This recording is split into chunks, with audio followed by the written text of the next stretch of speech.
And Tupac was a follower, and that's the reason he lost his life. He lost his life not on no thug life or nothing like that, man. He lost his life on being a follower. He jumped into some gang business that had nothing to do with him. It had nothing to do with Tupac. All that MOB stuff, man, it was just to fit in. Tupac just wanted to fit in, and he died because he just wanted to fit in. Tupac could have been an old man right now had he not decided to jump into some business that had nothing to do with him. All that MOB stuff, man, the whole time it stood for Mob Power Root.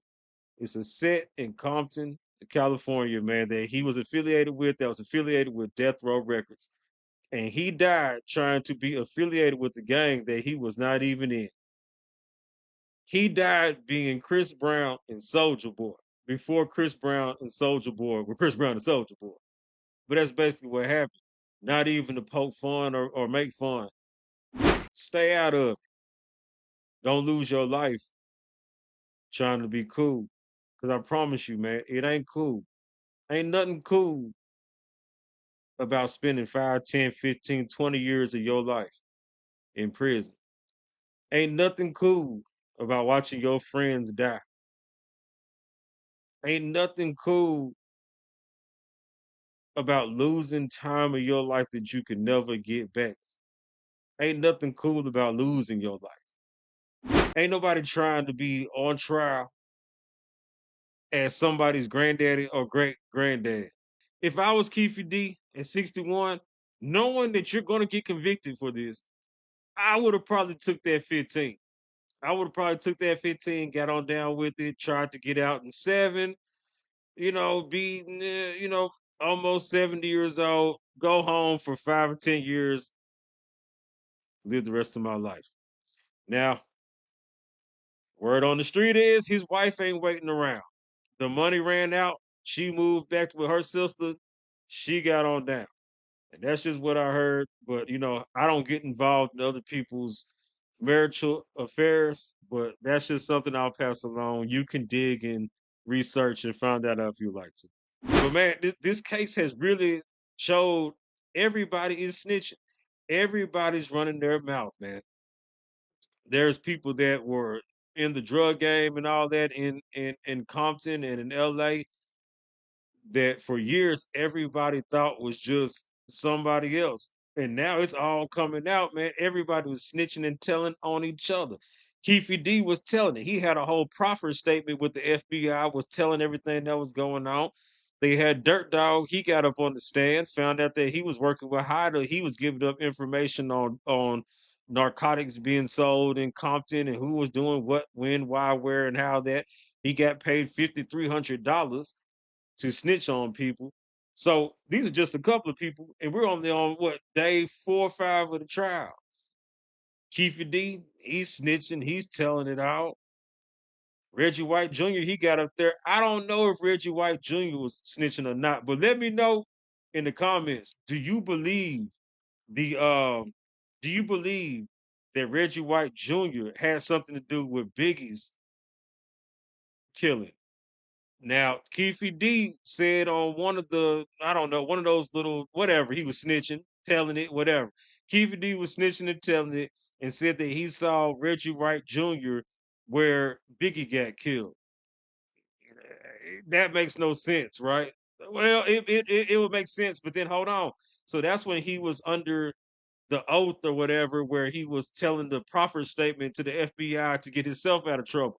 So then I said, I'm sorry, I said he was under oath. He was talking to the FBI in the proffer statement and told him that he saw Reggie Wright Jr. where Biggie got killed. Now, the whole thing about that is he was lying because when he got up there and had to tell the truth under oath, he said he never saw him there. He was just giving up snitch information. So that's a question I have. Are you still snitching if you give up wrong information?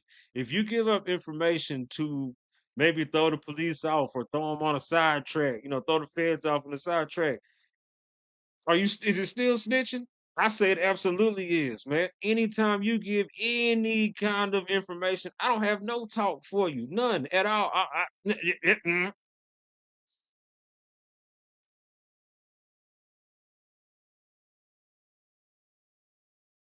That's what I'm gonna say when they ask me a question. So, hey, did you see some? That's how I answer questions. Or no, the me speaking no English. I'm not talking about nothing. You don't have to, man. It's your right. You have the right to remain silent. Be silent, man. So that's just my little rant about this. We're continuously going on to the trial. Let me know in the comments. Do you think is Keffe D gonna be able to beat this one? I don't think he will. He's talked too much. There's too much out there. They're bringing in witnesses that are saying a little bit. They're saying a little bit of nothing, but a little bit too much of something. It's making Keffe D look like he was that dude in Compton, and they're making Orlando Anderson, of course, his nephew, like he was just, they were Batman and Robin basically that night. And we don't know which one of them did it. We'll never know.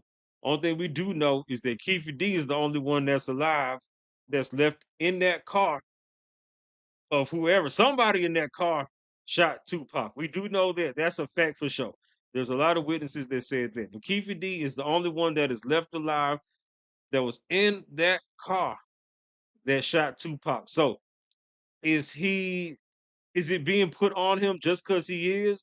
Did he talk too much to get the information put on to get the allegations put on him, to get the target put on him, the FBI watched them and all that?